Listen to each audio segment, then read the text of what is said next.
Se présenter rapidement. Vas-y, Candice. Candice Elmaleh, donc moi je suis responsable data management chez Abeille Assurance. Donc moi je suis Damien Loureiro, je suis actuaire data scientist chez Finactis, cabinet de conseil en actuariat. Et donc moi c'est Charles Baudel, je suis associé vie chez Finactis. Alors aujourd'hui on va parler du machine learning en assurance vie et principalement d'une application de ce machine learning, c'est l'application à la valeur client. Alors le machine learning, pour faire un rapide rappel, c'est une branche de l'intelligence artificielle qui en théorie permet aux machines d'apprendre seules à partir des données. En pratique, grâce à des algorithmes, on va créer des modèles qui permettent d'analyser des patterns dans les datas, dans les données, pour effectuer des prédictions, prendre des décisions autonomes ou simplement réaliser des analyses poussées sur ces données. Donc finalement, l'essor du machine learning qu'on a vu ces dernières années, c'est la combinaison de plusieurs choses. La première, évidemment, c'est ce volume de données de plus en plus conséquent qui vont permettre d'alimenter nos modèles de machine learning. Aussi une amélioration des modèles, que ce soit des avancées sur les algorithmes, mais aussi des puissances de calcul de plus en plus importantes. Et enfin, le fait qu'on a trouvé des applications concrètes pour les assureurs, ce qui pousse le développement du machine learning.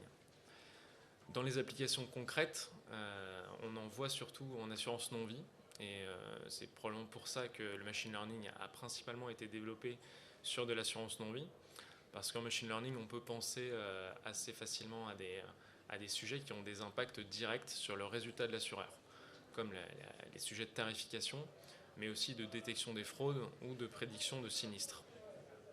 En assurance vie, on trouve des applications tout aussi intéressantes, même si on y voit des applications un peu moins directes sur le résultat de l'assureur. Donc aujourd'hui, on va vous parler d'une application qui est celle du calcul de la valeur client. Alors la valeur client, qu'est-ce que c'est ? Donc quand vous avez un portefeuille client pour un assureur, c'est-à-dire l'ensemble des clients qui ont souscrit un contrat chez vous, l'objectif de la valeur client, c'est de donner en face de chaque client une valeur qui représente la contribution financière actuelle et potentielle de ce client pour votre entreprise d'assurance. Il y a différents objectifs. L'objectif principal, en tout cas un des objectifs principaux, c'est la segmentation des clients. C'est-à-dire qu'on va venir regrouper des clients en groupes homogènes, c'est-à-dire regrouper des clients qui ont des caractéristiques relativement similaires, et donc de pouvoir étudier la valeur client de chacun de ces groupes. Et donc ça va permettre une vraie connaissance client pour l'entreprise d'assurance, pour savoir quels sont les clients en portefeuille qui vont avoir la plus grande valeur pour l'entreprise, mais aussi identifier du coup les caractéristiques de ces clients qu'on pourrait ensuite aller chercher. On pourrait aller chercher par exemple de nouveaux clients avec ces caractéristiques-là.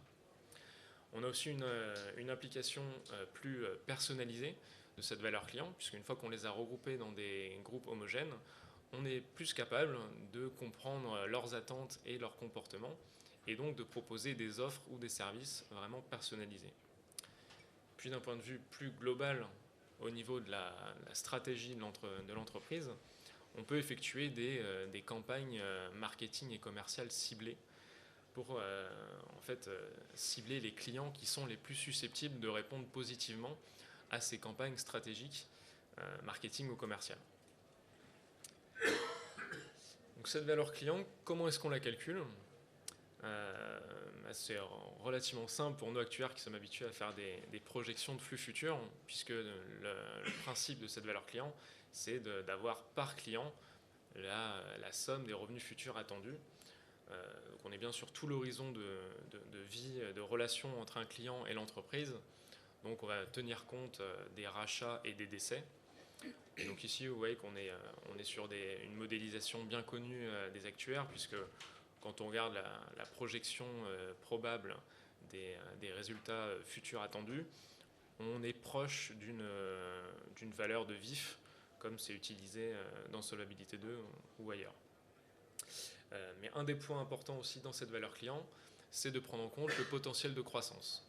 Et donc ce potentiel de croissance, ça peut intervenir sur les contrats en cours si on est sur un contrat en épargne, sur des versements sur ce contrat-là, mais aussi le potentiel de souscription de contrats annexes complémentaires. Ça peut être de contrats de retraite ou même potentiellement des contrats d'assurance non-vie. Donc cette valeur client, elle est vraiment, c'est un concept qui est essentiel dans l'aspect stratégique des entreprises d'assurance et qui n'est pas, c'est pas un nouveau concept. Il existait bien avant le machine learning. Ce qu'apporte le machine learning, ça va être une précision de ce concept. On va mieux comprendre ce concept et aussi mieux le calculer. Et donc on utilise différents aspects du machine learning. Le premier, ça va être des méthodes de clustering, c'est-à-dire de regroupement. Et on va utiliser ce concept-là surtout dans le fait de calculer cette valeur client. Donc en fait, à partir d'un calcul de VIF à une maille globale, ça va être une technique pour individualiser ce calcul. Et aussi utiliser les modèles prédictifs du machine learning pour prendre en compte justement ce potentiel de croissance des clients dans leur valeur. Donc, je vais laisser la main à Candice pour nous parler du premier concept du clustering. Ouais, merci Charles. Donc en effet, si on reprend la définition du valeur client, on a vu qu'il y avait plusieurs endroits où on pouvait utiliser le machine learning. Et puis moi, je vais vous expliquer un peu l'utilisation du clustering, qui est un modèle non supervisé. Alors pour rappel, un modèle non supervisé, c'est un modèle qui ne cherche pas à prédire un montant précis, une réponse prédéfinie, mais plutôt qui va analyser une situation. Et donc on a utilisé ce clustering à plusieurs reprises, notamment pour l'individualisation des revenus futurs attendus. Donc en fait, on est parti d'une situation simple. On avait une base de clients très importante et on ne pouvait pas se permettre de faire du point par point, du client par client. Donc tout ça pour faire nos estimations de revenus, mais aussi dans toutes nos hypothèses de passifs, etc. Et donc on a cherché à faire des regroupements homogènes de clients. Alors bien sûr, on peut constituer ces groupes homogènes de clients d'une manière traditionnelle, humaine. On n'a pas forcément besoin du machine learning, mais le machine learning, il va nous permettre d'aller un cran plus loin. Qu'est-ce que le clustering, comment ça fonctionne? Il va jouer avec les distances entre chaque point. Au final, on va lui donner plusieurs variables et lui, il va chercher à faire deux choses. À la fois, il va chercher à regrouper les personnes qui se ressemblent ensemble, et donc à minimiser la distance de ces points-là. Et en même temps, il va chercher à faire des groupes et à constituer des groupes différents les uns des autres, et donc à maximiser la variance interclasse. Et donc, au final, on peut se poser la question quand même, qu'est-ce que ça nous apporte de plus qu'une classification traditionnelle humaine? Alors déjà, il y a le gain de temps. Forcément, la machine le fait, c'est rapide. Et puis aussi, on a la possibilité de lui demander, par exemple, un nombre précis de clusters si on a des contraintes opérationnelles. Mais ça va au-delà de ça, parce qu'en fait, le machine learning, lui, il va réussir à avoir une vision d'ensemble en même temps sur toutes les variables, sur tous les points. Et donc, du coup, il va, ce que l'humain aura du mal à faire, il va pouvoir voir tout d'un coup, sans surpondérer sur certaines variables plutôt qu'un autre. Tout ça, ça va aussi éviter, au final, le biais humain, qui est quasi inévitable. Si je prends l'exemple des tranches d'âge, quand on fait nos groupes de tranches d'âge, un peu naturellement, on va les faire de 5 en 5, de 10 en 10, là où le machine learning, peut-être qu'il va vous sortir des âges, des tranches de 27 à 34 ans, mais ça sera l'optimal vraiment en termes scientifiques. Donc une fois qu'on a dit tout ça, on a notre base de clients, et forcément, il faut donner au modèle, il faut le donner à manger, donc on va lui donner des variables. Là, il y a une intervention humaine, on doit choisir les variables qu'on lui donne, on les classe, on les choisit. Nous, on les a regroupées en 3 catégories. La première catégorie, c'est sur le client, donc son âge, son ancienneté, ce type-là. La deuxième catégorie, ça va être vraiment sur le contrat qu'il a, ses options, ses garanties, qui lui a vendu son contrat, dans quelles conditions. Et puis après, le troisième point, là, ça va être un peu plus difficile à capter, ça va être plutôt sur des critères de comportement. On va regarder le comportement historique, qu'est-ce que ce client a fait avec ce contrat, mais on va aussi essayer de prédire son comportement futur. Et là, Damien vous en parlera un petit peu plus par la suite. Donc voilà, on a mis en marche notre cluster, on a nos nouveaux clusters, on a du coup des groupes de clients homogènes, et donc finalement, comme dans chaque cluster, les clients sont très similaires, on peut considérer qu'au sein d'un même cluster, au sein d'un même groupe, ils ont la même valeur client, modulo leur encours sur leur contrat. Et puis une fois qu'on a ces clusters, ça nous permet de faire des analyses. Alors, il y a des analyses à la fois pour comprendre comment le cluster a fait son choix, enfin comment le modèle a fait son choix de cluster, et puis en même temps, il y a aussi des analyses qui vont nous intéresser sur l'interprétation et pour comprendre les variables qui vont avoir plus ou moins de poids dans notre valeur client. Si par exemple, sur mes 6 clusters, je les classe par valeur client de la plus importante à la moins importante, je peux après chercher à comprendre quelles sont les variables qui vont être intéressantes pour chaque cas. Donc là, on a pris l'exemple d'un corrélogramme. Donc pour rappel, un corrélogramme, c'est juste une représentation graphique des corrélations des différentes variables en fonction des groupes, les clusters. Si je prends l'exemple de la variable 1, quand on voit que sur le groupe 3, la couleur est rouge vif, si je prends, disons, la variable 1, je reprends sur mon exemple de l'âge, la variable rouge foncé va dire qu'en moyenne, dans ce groupe-là, c'est les âges les plus élevés qu'on va retrouver. À l'inverse, le bleu clair, le bleu foncé, ça va être en moyenne, c'est les âges les personnes les plus jeunes qu'on va retrouver dans ces groupes-là. Et donc après, on peut faire des analyses en fonction de chaque valeur client de chaque groupe. On peut s'intéresser à voir qu'est-ce que nous, sur une vision valeur client, on préfère, les personnes âgées, les personnes plus jeunes, etc. Quand on voit au milieu des variables 8 à 15 qu'on est plutôt sur des couleurs pastel, c'est finalement des données, des variables qui n'ont pas ou peu joué dans l'algorithme du clustering et donc qui vont avoir moins d'importance pour nous. Donc toute cette analyse-là du corrélogramme, on le fait de manière statistique et puis après, on va le challenger au niveau métier. On va vérifier que c'est cohérent avec ce qu'on connaît du business, ce qu'on connaît du métier. Et puis,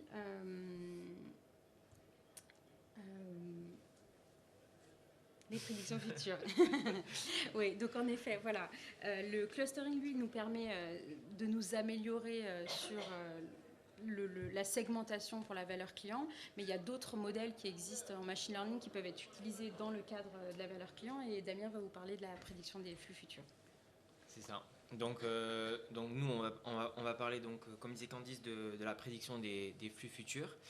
Donc si on reprend notre slide de définition de la valeur client, donc on se concentre sur la partie potentiel de croissance, donc prédiction de flux futurs, et on va détailler l'exemple des reversements. Donc pour cela, on va utiliser des modèles supervisés, à l'inverse de ce que vous a présenté Candice juste avant, où elle a parlé de modèles non supervisés. Nous aussi, ici, comme on cherche à prédire les reversements ou les flux futurs, du coup, on a une variable cible et on va les prédire à partir de variables explicatives. Donc, on va utiliser des méthodes supervisées. Donc, pour cela, on a utilisé différents types de modèles. Donc, on a testé différents types de modèles. Donc, le premier d'entre eux, c'est les GLM, donc modèles linéaires généralisés. Donc, c'est des modèles qui sont très connus en actuariat et très utilisés particulièrement en tarification non-vie. En une phrase, on peut les résumer en disant que c'est une généralisation de la régression linéaire en permettant de prédire des variables qui ne sont pas forcément continues. Alors ça, c'est un de leurs principaux principaux avantages, pardon, avec le fait qu'il soit très facilement explicable dans le sens où on va avoir un coefficient par variable et du coup on pourra vraiment bien décomposer toutes les prédictions et bien comprendre comment le modèle agit. Donc c'est vraiment la force des GLM.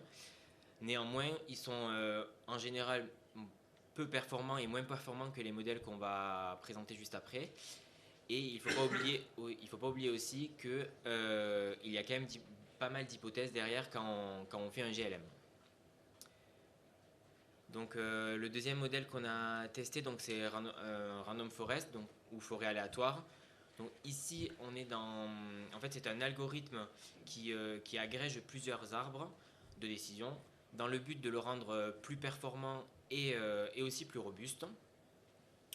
Donc on est donc généralement plus performant qu'un GLM classique et ça ne demande pas d'hypothèses comme on les a dans les GLM. Pour le dernier modèle qu'on a testé, donc XGBoost, donc là c'est aussi un algorithme qui agrège des arbres de décision, mais il se différencie du Random Forest dans le sens où ici les arbres de décision ils sont construits de manière séquentielle et dans le but que chaque arbre cherche à réduire les erreurs des précédents arbres. Donc ce mécanisme là en fait un des modèles les plus performants en général quand on en teste plusieurs. Donc c'est clairement sa force. Et en plus il est relativement rapide d'exécution. Il a néanmoins le même défaut que le Random Forest, c'est que de par cette agrégation d'arbres, ça complexifie beaucoup l'explicabilité du modèle et en fait l'explicabilité, l'interprétation n'est pas directe. Et en plus, il a aussi différents hyperparamètres qu'il faut optimiser, donc ça demande un peu de travail. Mais néanmoins, malgré ses limites, c'est ce modèle qu'on a retenu parce que c'était celui qui offrait les meilleures performances dans notre cas d'usage. Alors là, si on rentre un peu plus en détail sur le principe général du modèle, donc on part d'une base de données où donc on cherche à prédire les reversements futurs des clients. On construit un premier arbre de décision donc qui est peu profond, c'est-à-dire qui est assez simple, un modèle très simple.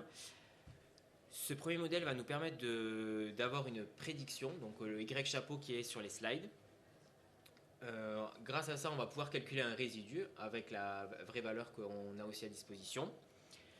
Ces résidus, on va les extraire et après on va refaire un arbre de décision qui va chercher à prédire ces résidus. Donc on va avoir un autre résidu, donc on va répéter ce procédé plusieurs fois, donc n fois, donc on obtiendra à la fin n arbres. Et l'idée en fait c'est ce que je disais tout à l'heure, c'est-à-dire c'est que chaque arbre essaie de corriger les erreurs des précédents. Et en fait ça va nous faire plein de petits arbres qu'on appelle souvent des apprenants faibles. Et l'idée c'est que chaque sous-arbre ou chaque apprenant faible apprend des patterns, des bouts de patterns dans les données. Et que une fois qu'on les agrège, ils sont plus performants que si on avait fait un seul arbre avec toutes les données. Donc le modèle final sera un modèle ensemble de tous ces arbres. Donc c'est une combinaison linéaire de tous ces arbres. Et donc on obtiendra notre XGBoost. Donc de par cette agrégation, comme je disais tout à l'heure, ça génère la limite de la perte la difficulté d'explicabilité du modèle, dans le sens où elle n'est pas directe comme dans un GLM où on voit directement des coefficients. Donc on a un peu un effet boîte noire.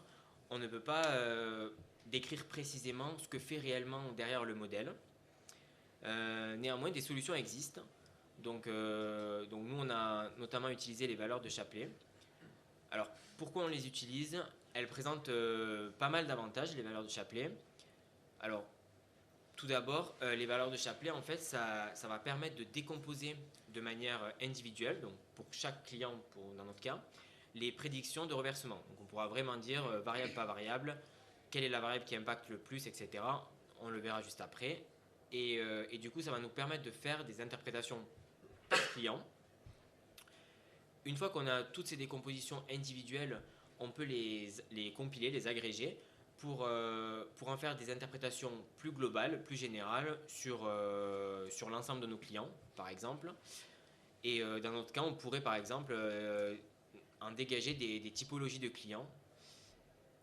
Et enfin, un dernier point, c'est les valeurs de Shapley peuvent nous permettre de valider la cohérence du modèle. Donc ça va renforcer la transparence du modèle et ça va aussi nous renforcer la confiance qu'on lui porte. Alors ça, c'est important sur différents aspects. Par exemple, ça va nous permettre de vraiment comprendre comment les prédictions du modèle sont construites.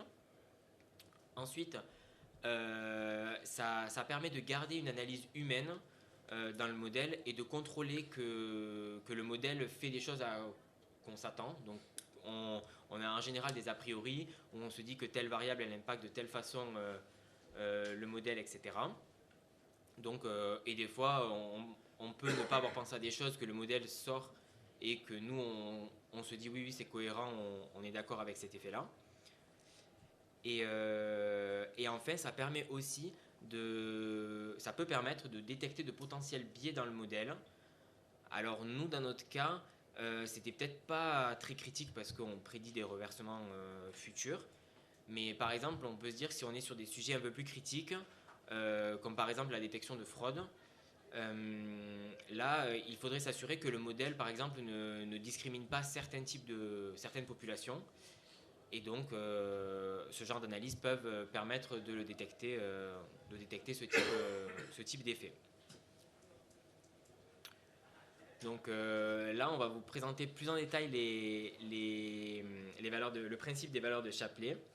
Alors, on a pris 3 clients au hasard d'Abeille Assurance. Donc, si on commence par Superman, donc déjà, on a la prédiction moyenne. Donc ça, c'est la prédiction moyenne sur la base. Et on voit que lui, il a une valeur prédite, donc un reversement prédit qui est supérieur à la moyenne.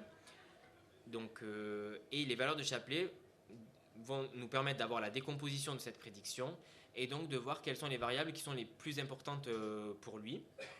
Donc on voit par exemple que le fait qu'il ait une cape, c'est la variable qui fait le plus augmenter son reversement prédit. Ensuite on a le fait qu'il vive sur Terre et enfin sa vitesse. A l'inverse, il y a des variables comme sa sensibilité à la kryptonite ou le fait qu'il ait les cheveux courts qui diminuent son reversement prédit. Donc là, on voit, on a vraiment la décomposition de sa prédiction. Après, il y a des petites variables qui jouent moins que là, du coup, on n'a pas mis. Mais voilà, on a vraiment une décomposition complète de sa prédiction. Et ce qui est intéressant de voir, c'est que par exemple, pour sa vitesse, donc on voit que la vitesse, elle impacte assez significativement la prédiction pour Superman. On voit aussi qu'elle impacte pour Wonder Woman, donc juste en dessous, mais qu'elle impacte de façon différente, donc moins. Donc ça, c'est intéressant dans les valeurs de Chapelet, où en fait, on a un effet marginal de chaque variable par client et en fonction de ses autres caractéristiques. Donc on voit qu'une même variable peut impacter différemment deux types de clients. Et donc voilà, donc Wonder Woman par exemple, sur la vitesse, il y avait moins d'impact, mais par contre, au global, elle a quand même une valeur prédite qui est supérieure à celle de Superman, de par le fait que par exemple, le fait qu'elle soit sur Terre a un impact plus important que pour Superman. Donc une fois qu'on a fait toutes ces décompositions individuelles, on peut, donc ce que je disais tout à l'heure, on peut les combiner pour en faire des interprétations beaucoup plus générales et sur une population précise ou même sur l'ensemble de nos clients. Et ça va nous permettre de faire des interprétations plus globales du type c'est plutôt telle variable qui drive la prédiction de reversement ou telle autre, etc. Et ça sera de manière plus générale. Donc c'est intéressant aussi. Voilà. Et donc pour finir, donc là on vient de vous présenter une application du machine learning donc, pour la prédiction des flux futurs. Et que même si on utilise des modèles qui sont un peu boîte noire, on peut quand même en dégager des interprétations grâce à des concepts comme les valeurs de Chapelet. Merci Damien. Donc en effet, si on fait le bilan, on vous a présenté aujourd'hui plusieurs manières d'utiliser le machine learning en assurance vie dans le cadre de notre projet valeur client, à la fois des modèles non supervisés avec le clustering, qui lui va plus donner une précision sur quelque chose qui existait déjà, une classification traditionnelle humaine, et puis de l'autre côté, des modèles supervisés avec l'exemple des prédictions des reversements, mais voilà, c'est un exemple parmi l'utilisation des modèles supervisés. Ces modèles-là, donc, au final, ils nous permettent de répondre à la fois une incertitude sur le futur, mais aussi à juste améliorer nos pratiques ou alors à se conforter sur nos pratiques, à pouvoir les challenger. Une fois qu'on a dit ça, le travail il n'est pas fini. Ces modèles, on va les suivre évidemment. On veut qu'ils soient performants, on veut les recalibrer, les analyser, les améliorer, les challenger. Et donc pour ça, on va mettre en place, on va faire du monitoring pour les faire évoluer en permanence. Et puis à chaque fois que le temps passe, c'est des données complémentaires, supplémentaires. Et donc on va pouvoir faire du réapprentissage de nos modèles, du backtesting aussi. Et puis il y a un point au final qui est capital, c'est que nos actions dans la vraie vie, elles vont avoir un impact et un biais sur ce qu'on prédit dans nos modèles. Si je reprends ce que disait Charles au tout début sur l'intérêt de faire cette valeur client, c'est aussi pour mettre en place par exemple des stratégies commerciales ciblées. Donc au final, la probabilité qu'un client reverse ne sera pas la même s'il est dans cette campagne ciblée ou s'il ne l'est pas. Et donc ça montre vraiment que nos actions vont impacter ce qu'on avait prédit et ça va nous permettre d'apprendre au fur et à mesure. En tout cas, dans tous les cas, on voit que le machine learning, il est voué à être utilisé de plus en plus en assurance, que ce soit en assurance non-vie, mais aussi en assurance vie, et que ce soit sur des nouveaux sujets, mais aussi juste pour améliorer les sujets existants. Ouais.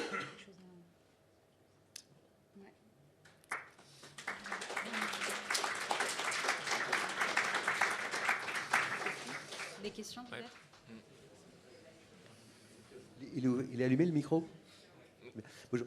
Écoutez, alors je suis désolé, on m'a donné le micro, j'étais à côté de la personne du micro, donc je vais poser ma première question. Je ne poserai pas la deuxième, je vais attendre.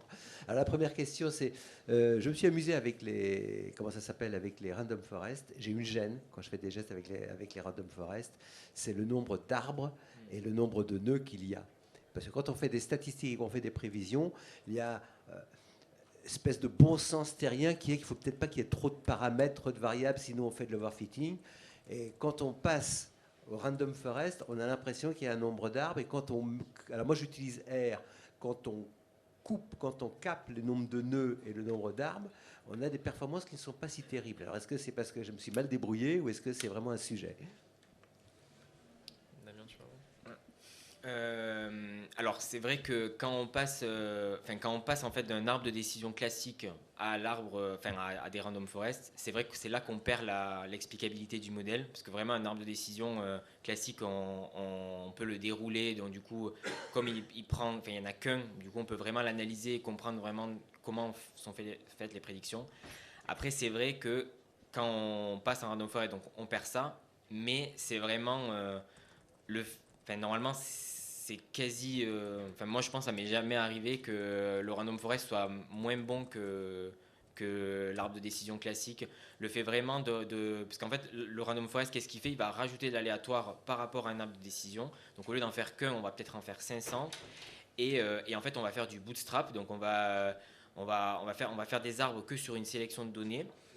C'est ça. Et après, on va même sélectionner des variables par nœud. Donc, on ne prendra pas toutes les variables. Quand il va découper, il va dire je prends par exemple que 10 variables pour découper mon arbre. Et en fait, le fait de rajouter cet aléatoire, de rajouter l'aléatoire et de rajouter ce filtre sur les nœuds, ça va en fait décorréler les arbres entre eux. Et on va retrouver cet effet-là que plusieurs sous-arbres ensemble sont plus performants qu'un seul gros arbre. Donc normalement. Ça fait qu'on en a beaucoup. Mais par contre, on en a beaucoup. Ouais. Quand on a le modèle, alors je ne parle pas seulement des arbres de décision, si vous me donnez ça, mais je peux aussi essayer des régressions logistiques avec des, non pas linéaires, mais des polynomiales et de la régularisation. Enfin, on peut faire plein de trucs, vous voulez. Et quand on regarde la conclusion, on a l'impression qu'on a vraiment une forêt, quoi. Donc beaucoup trop de choses, c'est un peu gênant, quoi. Enfin, voilà. Mais sinon, c'est vrai que ça donne.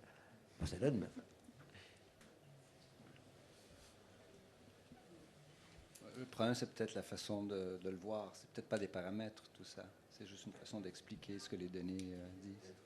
Mais enfin, ma question, moi, c'est les algorithmes que vous avez proposés ou vous avez repassés, c'est des algorithmes pour des données qui ne sont pas longitudinales. Donc, des données à un moment donné.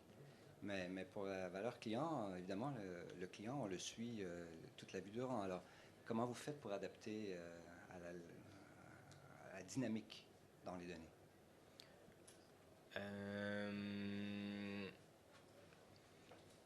Au final, on a quand même utilisé plutôt des données à un instant T, parce qu'en fait, même si on a des variables sur son comportement passé, au final, on les construit, ces variables, mais après, s'arrête à une date et on fait une prédiction, quoi. Donc Et après, on prend aussi un historique. Alors, on ne peut pas remonter trop loin parce qu'il faut que les données soient fiables, mais on peut remonter sur des historiques un peu plus importants qu'une année ou qu'un point fixe. Mais en fait, la temporalité, elle est un peu captée par la construction des variables, comment on les a construits, et après on les utilise, quoi. Je sais pas trop, mais je sais pas si je réponds à votre question. En fait, il y a des variables temporelles qui sont intégrées dans les variables vues à un instant T. L'évolution bien sûr, d'année ça en c'est le année. fait que les modèles évoluent chaque année, mais en tout cas, dans les variables qui sont considérées, on a pris en compte un historique plus ou moins long sur certaines variables. En tout cas, on a pris en compte même l'évolution potentiellement de certaines variables.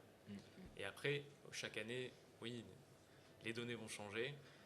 Et c'est pour ça qu'on va vérifier si nos modèles ont été bons ou non et éventuellement ajuster nos modèles.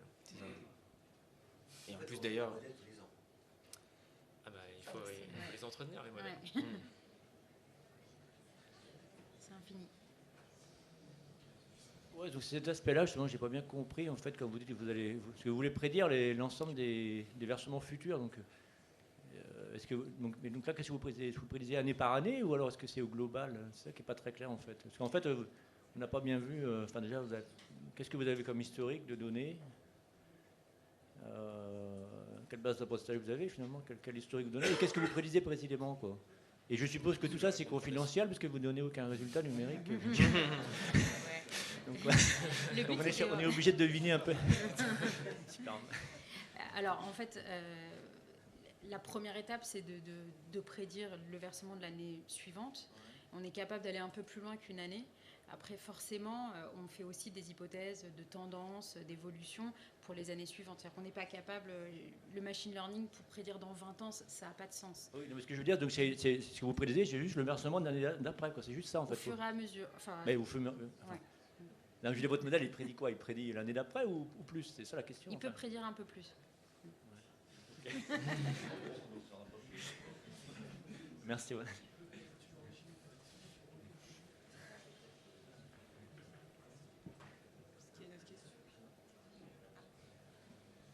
Oui, bonjour, merci beaucoup. Je m'interroge juste sur la manière dont vous pouvez mettre ce modèle en place avec l'IA Act, qui fait qu'on doit pouvoir, vous connaissez sur les données de tarification ou de prédiction, il y a une sorte d'éthique par rapport à ce que fait l'intelligence artificielle. Alors, j'ouvre le débat. Oui, alors c'est vrai que la segmentation à des clients, on comprend. Alors, je ne suis pas du tout spécialiste de l'IA Act, donc peut-être que je suis pas, enfin, j'espère pas dire de bêtises, mais c'est vrai que la réglementation s'intéresse de plus en plus au sujet et du coup, je trouve que les entreprises doivent être s'intéresser à ce sujet-là, mais en fait, je trouve que nous on fait, de par les valeurs de Shapley, etc., on maîtrise quand même, on essaie de contrôler un peu ce que fait le modèle. Après, comme je le disais aussi, je pense qu'on n'est pas sur un sujet très critique parce qu'au final, on s'en sert pour une valeur client. Ça n'a pas un impact sur la vie des gens énorme, comme si par exemple, je prends l'exemple on fait un modèle de détection de fraude.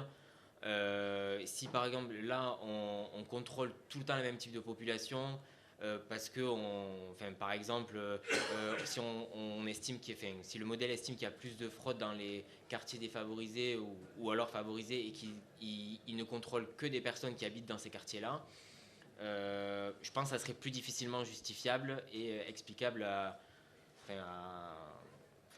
monsieur, madame, tout le monde. Nous, je trouve qu'on n'est pas sur un sujet très très critique, mais on a quand même contrôlé pour s'assurer que le modèle est cohérent donc par les valeurs de Shapley, etc.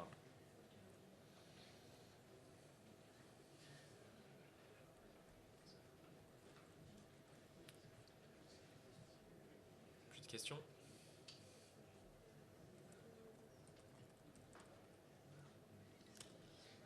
Bon, je pense qu'on peut aller manger. Merci. Alors. Ouais. Bon appétit. Merci beaucoup. Bon appétit.